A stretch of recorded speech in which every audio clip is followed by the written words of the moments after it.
Hello everyone, welcome back to the SMITE Guides to Odin. This is Arena. Now, Odin in Arena is a really interesting time. You typically are going to want to play him as a solo lane type Odin. You're going to want to build a lot of protections, splash in a couple of damage items, and pretty much have a nice day. But there are circumstances in which it's pretty important to play a damage/assassin Odin. These are generally going to be if your allies pick a lot of tankier people. You're going to want to be a damage Odin. Or if, for some bizarre reason, your allies decide that they want 4 magic damage sources, and then you're the only physical damage source, you're going to want to go for, not entirely damage Odin, but you're going to want to build a lot more damage on Odin than you normally would. Now, in this particular circumstance, I'm the tank. I am the front line, but as we discussed earlier with Joust, Odin doesn't exactly make for the greatest support. Unfortunately, it does look like I will be having to play more of that supporty role, which is going to be fairly difficult to pull off in this particular circumstance. There are ways to do this properly, but it is going to be a bit of an interesting time. Now, we're going to go for this. So, what we're going to be approaching this as, we are actually going to do the famous full tank Odin here, because I am the only defensive person here. They have a extremely similar comp, but Atlas is a little bit better at playing support than Odin is, obviously. That pretty much goes without saying. He's a stinking guardian. I mean, let's go. Pardon me, let me just choke on my saliva. So you will now get to see the famous, famous full tank Odin. Except I am going to be building Warrior's Axe. This will become relevant later on, and then we're going to go into the, I don't know why this isn't in my setup here, but that's fine. We're going to go for the famous, the delicious, the Gauntlet of Thebes. I'll be going for, do I want to go for Sovereignty afterwards? Probably not. So we're going to get that Gauntlet of Thebes. Now, I typically recommend you play with the Gauntlet of Thebes pretty conservatively, but for Odin, it's a bit of a different situation. You are really looking for golden opportunities to jump in and absolutely slap people into smithereens. That is what you're looking for. And the longer in the game it goes, and the more defense you have, the more leeway for mistakes you have, basically.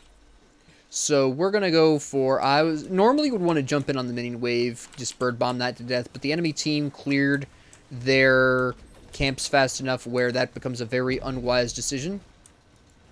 Stop that. This Atlas is way overcommitting here. Got some nice damage in on AMC there.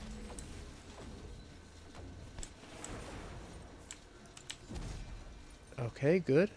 We're, again, just looking for opportunities. Throwing the spear can be an opportunity or not. It really depends on the situation. Good.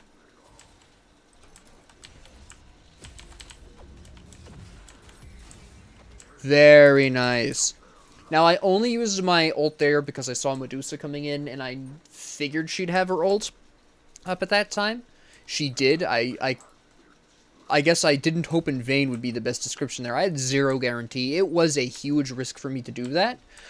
The only reason I did that so confidently is because I had the health at that time to walk away if I needed to. That wasn't going to be an... If that did not work the way I wanted it to, I wasn't going to die from it, you know? So, you know, at worst I would have wasted my ult and I would have walked out. I mean, that was about the only risk that was going on there was, oh, my ult will be down for another minute and a half or whatever. I'm only retreating because I need my Gauntlet of Thebes, and Susano is overcommitting. Is he building hybrid, by the way? He is not. At least not at this point. Okay. I just wanted to double check that. So at this point, I'm going to do something a little bit wild, but we're going to go for Gladiator's Shield at this point. We're still going to be playing this fairly safely. Again, we're only going to take risks if we can walk back out of them.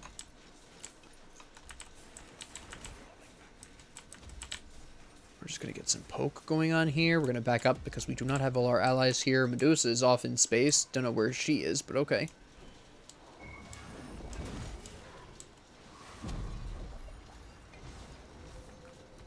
Nope, he interfered with that. Now I'm going to walk away. I could commit to that harder. I'm not going to because it would not work. Here's Medusa. Okay.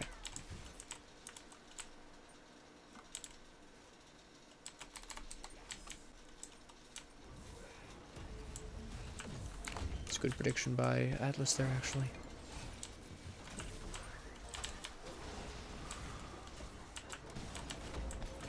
Perfect. Sorry, Artemis. You waited too long to turn on me. I can't commit anymore to this. I don't have the mana. I gotta get out of here. I really, honestly, from the looks of things, they don't need me anyways. Let's be honest. Alright.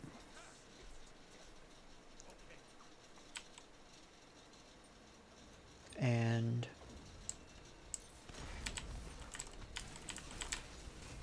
that was a weird mistake, but okay.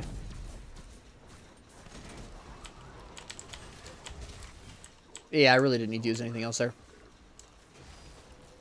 I jumped literally... I don't know if she put that... I don't think she put that underneath me as I was falling. I think I just landed right in that... smack dab in the middle of that trap.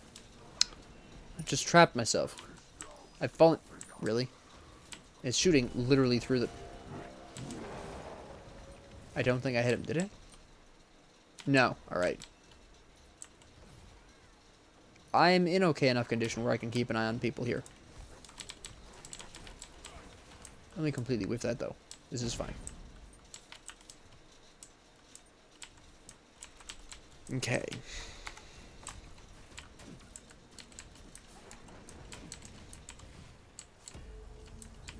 Fantastic.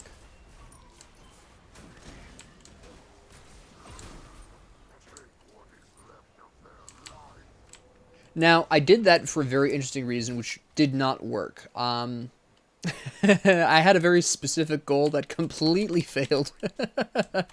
Alright, so what I was thinking was, I'll bird bomb these people, and in fear of a continued assault, they'll retreat. While my allies will take this opportunity to fall back, rejuvenate their mana, and then go back in. What I didn't know is my allies thought it was thought it was an actual commit and went in. I mean, no one died, fortunately, but that is not what I intended at all for that. We actually have an opportunity to kill Poseidon in the right area over here.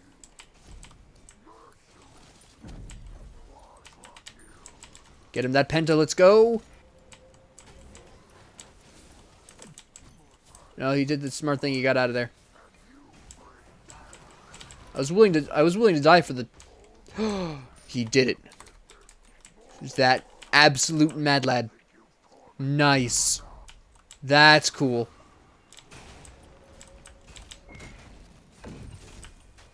Beautiful. I gotta get out of here. How exciting that must be for him. Oh, that's beautiful. Okay. Now we're going to build some magic protections. I'm going to be building Bulwark of Hope once again. Beautiful, slept-on magic protection item. So here we go. Right back into it again.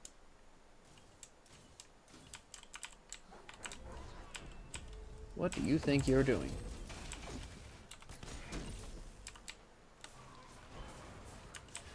Hello?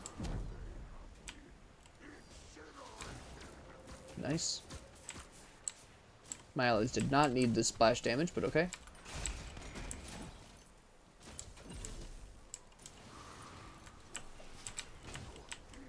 No problem. Get rid of these, because they're really bothering me. Bold move, keep going, keep going. Shoot, he beats. Well, we got minions in, so I guess it's fine. It wasn't a complete waste. We now need to get the hell out of Dodge. Okay. Bulwark of Hope.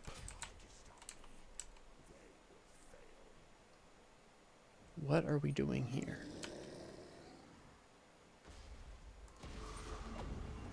Just gonna take care of this little problem.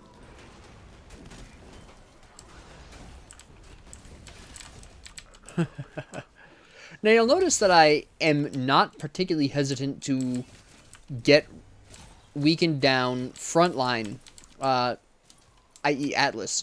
This is very specifically because the Atlas is the only frontline they have, so once he's dead, my team has pretty much free reign to do whatever the hell they want. Because Atlas is technically the only thing standing between my team and his team from killing each other. And if he dies and I'm still alive, I'm still kicking around, able to do whatever I want as well. Because don't forget, even though I'm building full tank, because I'm Odin, I still have a pretty impressive amount of damage that I can bring to bear to pretty much any fight that I care to. I actually have more damage to bring to a fight than Atlas does, even though Atlas himself does bring in a lot of potential damage to a fight. So, for me, it's worthwhile enough caging him alone and eliminating him to make that a feasible and realistically good option. But again, this is only specifically because the Atlas is their only frontline. If they had even one other frontline, it would be a lot harder, because caging two frontlines generally ends pretty well for the two frontlines, because they're generally not going to just stand there and let themselves die. And typically frontliners have enough crowd control to be able to survive, crowd control and defense, to survive a caging where a lot of, well, pretty much anyone else would not.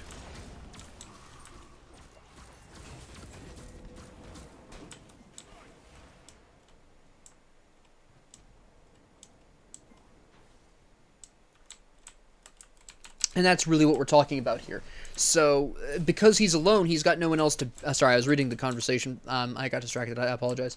But because he is alone, he's got no one else to kind of back him up. So, my team can, inside of the cage, entirely focus down Atlas, which eliminates him from the team fight pretty damn quick, giving my allies pretty free reign to do, again, whatever the hell they want. It is absolutely devastating in those circumstances, and boy, oh boy, is this going down very well for us. But that is why I'm so focused on ulting Atlas whenever I can. You'll notice that I've been actually ulting him a lot. This is why. Because once he dies, and if I'm still alive, you can see how I'm just there to just absorb whatever. Help my allies out. Get the crowd control going here. Tank this tower for Susano kind of thing. And they surrendered. That was a fairly interesting and unusual circumstance for arenas. Normally it isn't one tank versus one tank. And in that very specific circumstance, one tank v one tank in a 5-man situation, Odin usually wins because he's got the advantage of the Ring of Spears. In other words, if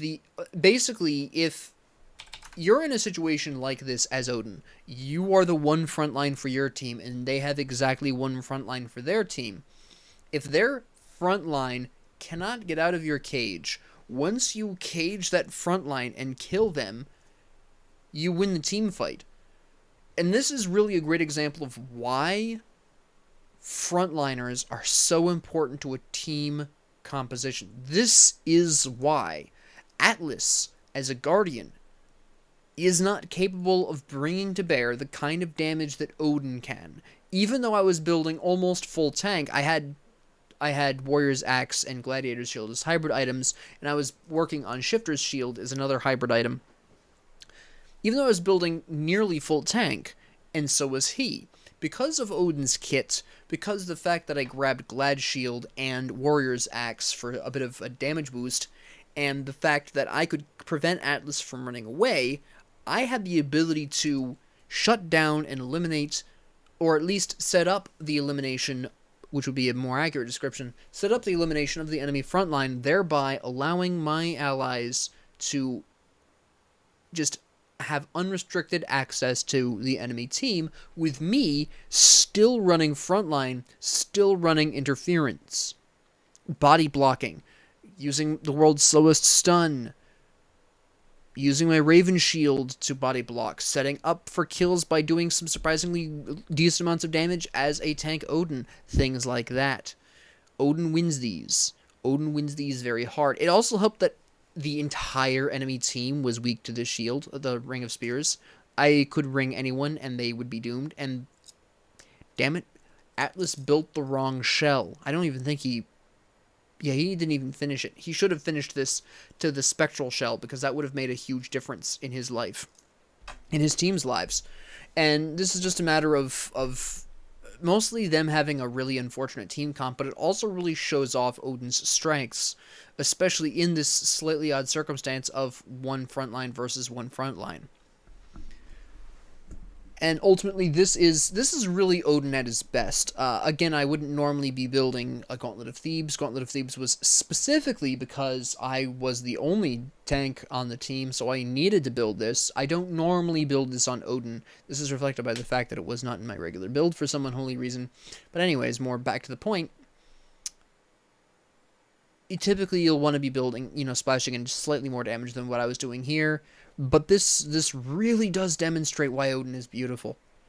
Why Odin is so impactful. The reason why Odin was the biggest fear for, I want to say 2 years, but it was probably a little less than that. But he was a menace for a very long time. He was even more of a menace when his ult was on a 45-second cooldown. But yes, he is absolutely incredibly impactful, and this is a great demonstration of why. So I really hope that this shows off Odin at his best here. Thank you all very much for joining me. If you liked this, please like and subscribe. If you didn't, please ignore me. If you have any comments, questions, concerns, ideas, suggestions, or requests, please leave them down in the comment section below. And thank you all very much for joining me, and have a great 24 hours.